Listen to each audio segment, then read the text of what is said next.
Good morning students. Carbon और उनके यौगिक में नेक्स्ट टॉपिक लेके आए हाइड्रोकार्बन। हाइड्रोकार्बन हाइड्रोकार्बन क्या होता है? नाम से ही स्पष्ट है, हाइड्रोकार्बन हाइड्रोजन और कार्बन से मिलकर जो यौगिक बने होते हैं वो क्या कहलाते हैं? हाइड्रोकार्बन कहलाते हैं। यानी ये यौगिक जिसमें हाइड्रोजन और कार्बन परमाणु मिलकर यौगिक का निर्माण करते हैं हाइड्रोकार्बन कहलाते हैं। जैसे हम बात करें मेथेन की, तो मेथेन में एक कार्बन 4 हाइड्रोजन, इसी प्रकार ethane, propane, butane, ethene, ethyne, बहुत सारे कार्बनिक यौगिक हम आगे इसमें लेसन में पढ़ेंगे। वो सारे क्या है? हाइड्रोकार्बन होते हैं। हाइड्रोकार्बन का वर्गीकरण हम देखें, क्लासिफिकेशन ऑफ हाइड्रोकार्बन। तो हाइड्रोकार्बन का वर्गीकरण देखें तो हाइड्रोकार्बन 2 प्रकार के मुख्यतः होते हैं।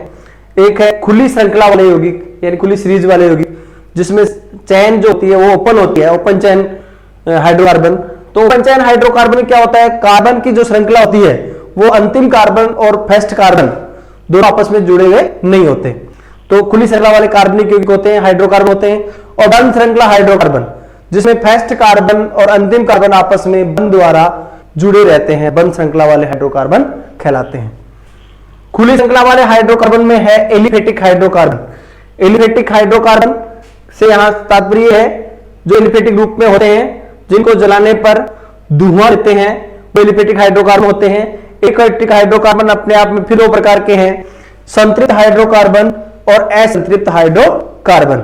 संतृप्त हाइड्रोकार्बन नाम से स्पष्ट है, संतृप्त यानी वे हाइड्रोकार्बन जिसमें कार्बन की संयोजकताएं हाइड्रोजन से पूर्ण होती है। सभी संयोजकताएं हाइड्रोजन के साथ बंध बना के, जैसे आबंध बना के परिपूर्ण होती हैं, संतृप्त हाइड्रोकार्बन कहलाते हैं।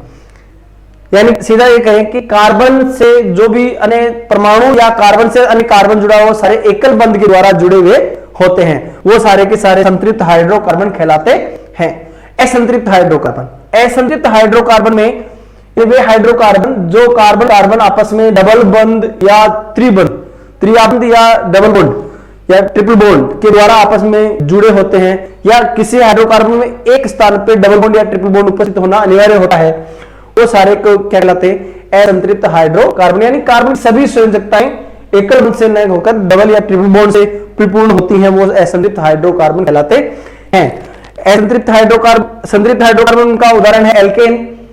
इसके बारे में डिटेल से अभी बाद में पूरा पढ़ेंगे। एल्केन इनको पैराफिन भी खाता है। पैराफिन यहाँ लैटिन शब्द है और इसका अर्थ होता है कम क्रियाशील, नहीं सॉरी अधिक क्रियाशील, यानी इनकी क्रियाशीलता बहुत अधिक होती है। पैराफिन लैटिन शब्द है जिसका अर्थ होता है अधिक क्रियाशील। अधिक क्रियाशील यानी एल्केन। एल्केन अधिक क्रियाशील इसलिए होता है, एकल बंध होता है।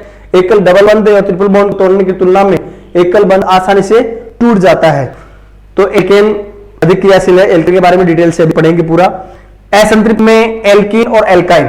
एल्कीन जिसमें कार्बन कार्बन के मध्य द्विबंध पाया जाता है और बाकी संयोजकताएं हाइड्रोजन से परिपूर्ण होती हैं, वो एल्कीन। एल्कीन को ओलिफिन्स भी कहते हैं। ओलिफिन्स का मतलब कम सक्रिय तत्व है, तो एल्केन की तुलना में कम सक्रिय होते हैं। एल्काइन, एल्काइन में ट्रिपल बंध पाया जाता है कार्बन कार्बन के मध्य, एल्काइन कहते हैं। एल्कीन को एथिलीन श्रेणी भी कहा जाता है, एल्कीन्स को, और एल्काइन को एसिटिलीन। प्रथम जो यौगिक है वो एसिटिलीन बनता है, इसके बाद अन्य श्रेणियां जुड़ती जाती हैं जो ये एसिटिलीन श्रेणी कहलाती है। इसका भी पूरा डिटेल से हम एल्केन, एल्कीन और एल्काइन का अध्ययन अभी हम करेंगे। बंध श्रृंखला वाले हाइड्रोकार्बन, बंध श्रृंखला वाले हाइड्रोकार्बन अपने आप में 2 प्रकार के हैं। एक तो वलयी, वलयी यानी रिंग बंध है तो रिंग के समान संरचना बनाते हैं, वलयी हाइड्रोकार्बन कहलाते हैं, यानी आपस में जुड़े होते हैं, वलयी संरचना बनाते हैं। और दूसरा है एरोमेटिक हाइड्रोकार्बन। एरोमेटिक हाइड्रोकार्बन वलयी संरचना बनाते हैं, लेकिन कार्बन कार्बन इसमें एकल बंध होते हैं सारे, इसमें कार्बन कार्बन के मध्य डबल बॉन्ड उपस्थित होता है, एकांतर क्रम में डबल बॉन्ड उपस्थित होता है, उसको एरोमेटिक हाइड्रोकार्बन कहते हैं। एरोमेटिक हाइड्रोकार्बन में एक विशेष गंध पाई जाती है, इसके कारण इसको एरोमेटिक भी कहा जाता है। भले हाइड्रोकार्बन के साइक्लोहेक्सेन, साइक्लोप्रोपेन और साइक्लोब्यूटेन, इनका तीनों का हम उदाहरण देखेंगे, इनकी संरचनाएं देखेंगे। एरोमेटिक हाइड्रोकार्बन में बेंजीन, फिनोल और टॉलुइन और भी बहुत सारे एरोमेटिक हाइड्रोकार्बन है। तो हम यहाँ सामान्य जानकारी ही प्राप्त कर रहे हैं, सामान्य विज्ञान के हिसाब से। अब हम बात करते हैं एल्केन की, एल्काइन और एल्कीन, एल्केन और एल्काइन की, और फिर इसके बाद में इनकी संरचनाएं हम देखेंगे। तो सबसे पहले एल्केन की बात करते हैं।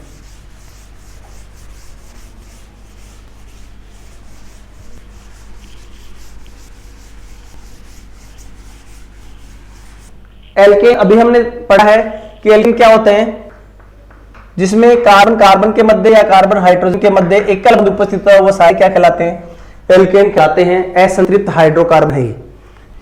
एल्केन का सामान्य सूत्र देखें, इसको पैराफिन भी कहते हैं, अधिक क्रियाशील, और सामान्य सूत्र है इसका कार्बन एन, कार्बन की संख्या एन है, एन यहां संख्या है 1 2 3 4, CnH2n+2।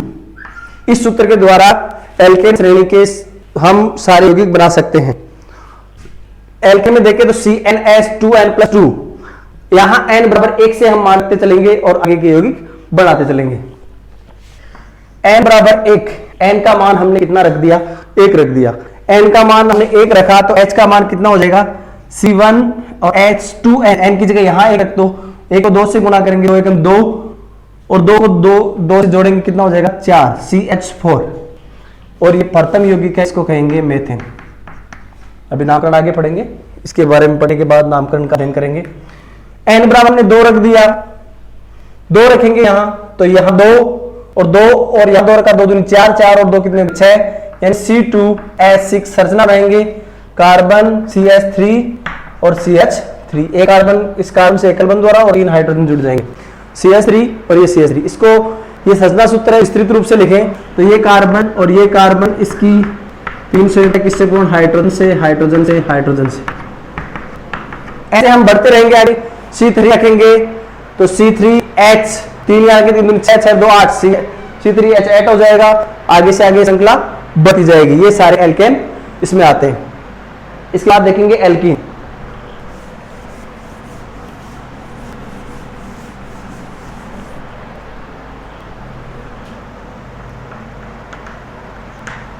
एल्कीन असंतृप्त हाइड्रोकार्बन, और एल्कीन का सामान्य सूत्र होता है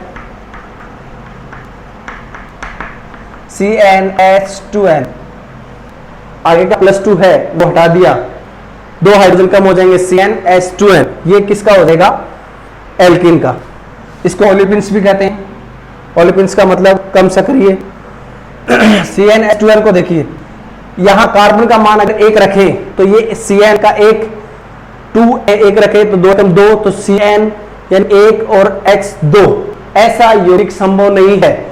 ये कैसे संभव नहीं है, ये कार्बन 1 और H2, ये ऐसी संभव नहीं है। कार्बन की 2 संयोजकताएं पूर्ण होगी, 2 संयोजकताएं खाली हैं, तो इलेक्ट्रॉन एकांकी इलेक्ट्रॉन युग्म के रूप में हो जाएंगे और ये हाइड्रोकार्बन ना होकर ये कार्बन कहलाएगा। तो ये यौगिक इसका संभव नहीं है। तो यहां इसलिए संभव नहीं है कि एल्कीन है ही नहीं है, क्योंकि एल्कीन की पहली शर्त क्या है, कार्बन कार्बन के मध्य द्विबंध उपस्थित होना आवश्यक है। तो हम यहाँ कार्बन या ऐसे कह सकते हैं, क्यों सुना सकता है कि एल्कीन का प्रथम यौगिक कितने कार्बन वाला होता है, 2 कार्बन वाला, या ऐसे कह सकते हैं कि प्रथम सदस्य में न्यूनतम कार्बन कितने होने आवश्यक है, तो 2 कार्बन होने आवश्यक हैं। तो यहाँ पे Cn बराबर 2 रखेंगे, 2 से छोटा कोई यौगिक एल्कीन हाइड्रोकार्बन नहीं बनेगा।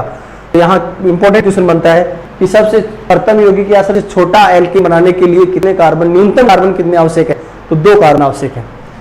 n का मान 2 रखा तो C2H, 2 को इससे 2 से गुणा किया, 2 दूनी 4, तो C2H4।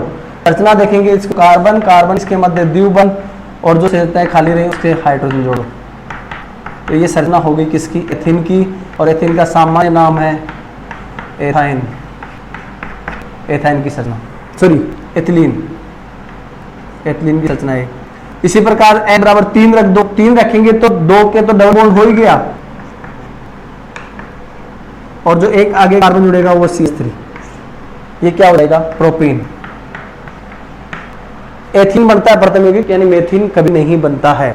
फिर प्रोपीन, फिर ब्यूटीन, ऐसे आगे आगे बढ़ते जाएंगे, यौगिकों की संख्या बढ़ती जाएगी। लेकिन 3 होते हैं वहां तक कोई अन्य संरचना सूत्र इसका भिन्न नहीं हो सकता, संरचना दूसरी नहीं बन सकते। संख्या 4 हो जाएगी तो हम द्विबंध है उसमें भी कोई ज्यादा परिवर्तन नहीं होगा, चाहे पहले कार्बन से हो चाहे अंतिम कार्बन से हो। 5 में मध्य में रख सकते हैं, ये आगे बढ़ेंगे हम संरचनात्मक समावेश तब बताया जाएगा इसमें।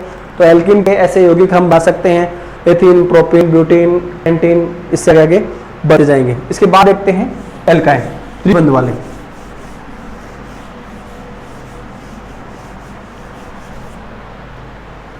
एल्काइन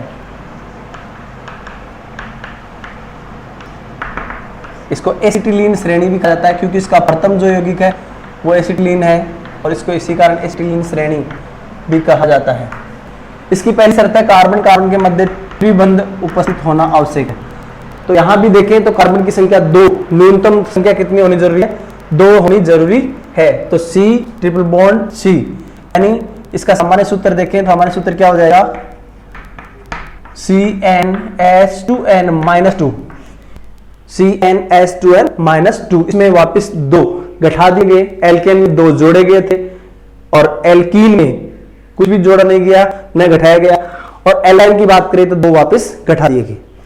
यहां भी कार्बन की संख्या 1 नहीं रख सकते, कार्बन का प्रथम एलाइन का प्रथम जो सदस्य है वो 2 कार्बन से स्टार्ट होगा। यहां भी इक्वेशन बनता है तो 2 सदस्य रखेंगे तो n का मान कितना रखोगे? 2, तो C2H2, तो 2 को 2 से गुणा किया, 4 में से 2 निकाल दिया, 2 C2H2। संरचना सूत्र इसका बनाएंगे तो कार्बन और कार्बन के मध्य त्रिबंध और एक एक संयोजकताएं खाली रही वो किससे पूरी हो जाएगी? हाइड्रोजन से। अब देख लो ये कार्बन की संख्या 2 है और हाइड्रोजन की कितनी? 1 और 1 2 है, तो ये प्रथम यौगिक बन गया। इससे आगे इसका नाम क्या हो जाएगा? इथाइन, और वैसे इसको सामान्य नाम है एसिटिलीन, इसी कारण एसिटिलीन श्रेणी कहा जाता है क्योंकि प्रथम जो सदस्य है वो क्या है? एसिटिलीन है, और एसिटिलीन श्रेणी बना देते हैं। इसके बाद में C3 रखेंगे तो 3, यहाँ 3 दूनी 6, 6 में से 2 निकाल दो, 4 C3H4, 3 रखा C3 हो गया, 3 रखा, 3 दूनी 6, 6 में से वापस 2 माइनस का कितना हो गया? 4, C3H4। ये कैसे बनेगा? C3 CH3 एकल bond C triple bond CH, ये 3 और 1 4 कार्बन हो, 4 हाइड्रोजन हो गए और 3 कार्बन। C3H4 की संरचना ये बनी, इसको कहेंगे क्या? प्रोपाइन। और इसी प्रकार आगे बढ़ते चलेंगे, CH3 जोड़ते चलेंगे तो ब्यूटाइन बन जाएगा, पेंटाइन बन जाएगा, हेक्साइन बन जाएगा। आगे नामकरण में पढ़ेंगे तब पूरी डिटेल से सारे आपको बताए जाएंगे। ये हो गई आपके वलय नहीं सॉरी खुली श्रृंखला वाले यौगिक, और उसके सारे प्रकार हमने संतृप्त असंतृप्त और उसमें भी एल्कीन एल्काइन और एल्केन के बारे में हमने अध्ययन कर लिया। इसमें सामान्यतः पूछा जाने वाला प्रश्न एक प्रथम का सदस्य वाला पूछा जाएगा, और इसके अलावा इसके सामान्य सूत्र बहुत बार पूछे जाते हैं। तो सामान्य सूत्र याद करने का एक ही तरीका है, सबसे पहले हमने एल्केन पढ़ा था, फिर एल्कीन, और फिर हमने पढ़ा था एल्काइन। तो एल्केन का सामान्य सूत्र होता है CnH2n+2, इसमें से घटा दो, कुछ नहीं है CnH2n, और अगले वाले से 2 घटा दो CnH2-2, यानी +2 एल्केन एकल बंध वाले हैं, डबल बॉन्ड वाले में कुछ भी न जोड़ना न घटाना, और ट्रिपल बॉन्ड वाले में 2 घटा देना। ये इसका सामान्य सूत्र है, और इससे हम विभिन्न प्रकार के इन श्रेणियों के यौगिक बना सकते हैं, हाइड्रोकार्बन बना सकते हैं। ये हो गया अपना बंद श्रृंखला वाले खुली श्रृंखला वाले यौगिक। अब देखेंगे बंद श्रृंखला वाले यौगिक। बंद श्रृंखला वाले में हमने पढ़ा वलयी और एरोमेटिक। पहले वलयी यौगिकों के बारे में देखें तो वलयी यौगिकों में उदाहरण हमने लिखे थे साइक्लोहेक्सेन, बहुत इंपॉर्टेंट उदाहरण है साइक्लोहेक्सेन, दोनों साथ साथ पढ़ेंगे। एरोमेटिक में ऐसे कैसा ही है, थोड़ा सा फर्क रहेगा। साइक्लोहेक्सेन इसका सूत्र होता है C6H12। कार्बन में कोई डबल बॉन्ड नहीं पाया जाता, सभी कार्बन एकल बंध द्वारा जुड़े होते हैं। इनकी संरचना देखें तो कार्बन 1, दूसरा, तीसरा, चौथा, पांचवा और ये छठा, सबको एकल बंध द्वारा जोड़ दो। अब जितनी संयोजकताएं अपने आप बंध द्वारा हो गई पूरी, वो तो हो गई, बाकी जो संयोजकताएं वो किससे पूरी करनी है? हाइड्रोजन से। तो इस कार्बन की देखिए कितनी संयोजकताएं खाली है? 2 खाली है, दोनों हाइड्रोजन जोड़ दो। इसकी कितनी खाली है? 2 खाली, दोनों हाइड्रोजन। इसकी भी 2 खाली है। इसका संरचना सूत्र बहुत बार पूछा जाता है एग्जाम में।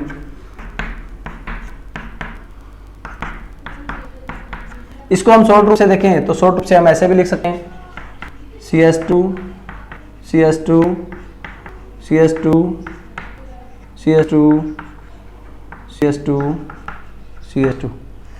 ये भी साइक्लोहेक्सेन है, ये भी साइक्लोहेक्सेन है, और इसको शॉर्ट में लिखें यानी केवल रेखा आबंध रचना बनाए तो ये भी क्या है? साइक्लोहेक्सेन है, साइक्लोहेक्सेन।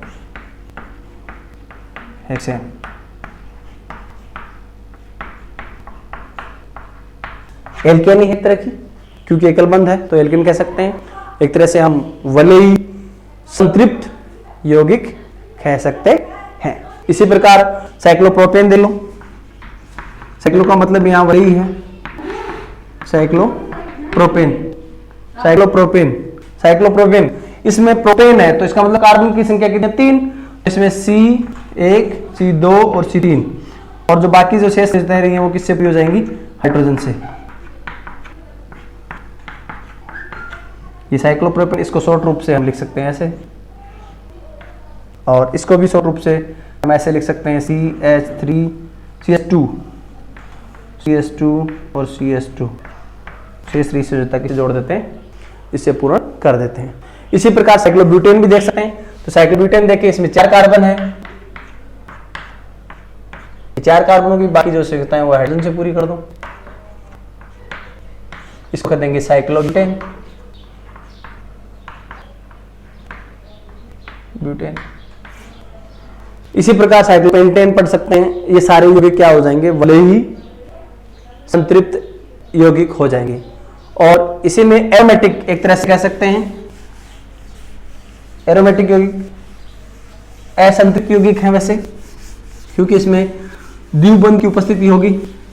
और एरोमेटिक यौगिकों की जब बात आती है तो सबसे पहला खोजा गया तत्व यौगिक सामने आता है, उसका नाम है बेंजीन।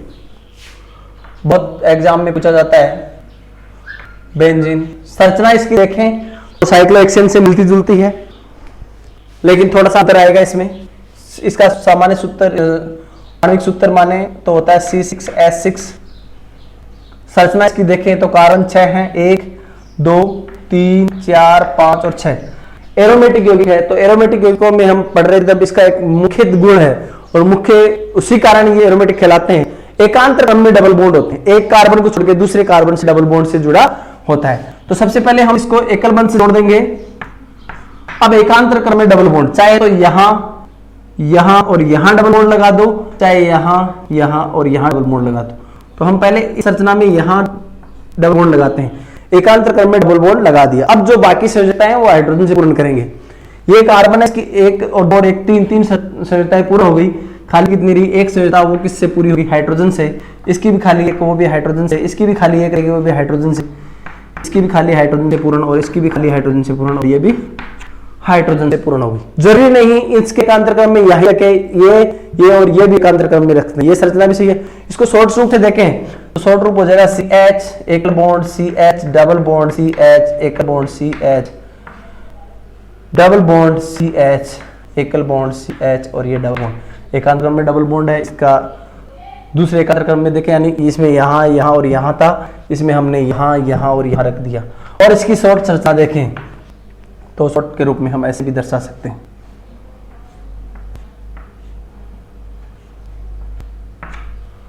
और इसको स्टैंडर्ड के रूप में आजकल किताबों में ऐसा भी लिखा आता है, यानी ये बंद एकांतर क्रम है तो यानी पूरा घूम सकते हैं।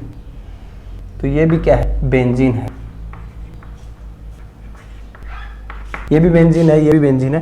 ये बेंजीन की संरचना हो गई। इसी प्रकार फिनोल की संरचना है। फिनोल में एल्कोहल ग्रुप जुड़ जाता है इसमें, और डबल बॉन्ड एकांतर क्रम में रहते हैं। टालोइन है, टालोइन में मेथेन जुड़ जाता है। इस प्रकार ये हाइड्रोकार्बन हम मोटी मोटी जो सामान्य जानकारी करनी चाहिए थी सामान्य विज्ञान में, वो हमने कर ली। अगर हाइड्रोकार्बन का वीडियो आपको अच्छा लगा तो सब्सक्राइब और लाइक जरूर करें। नेक्स्ट वीडियो में हम इसका नेक्स्ट पार्ट पढ़ेंगे।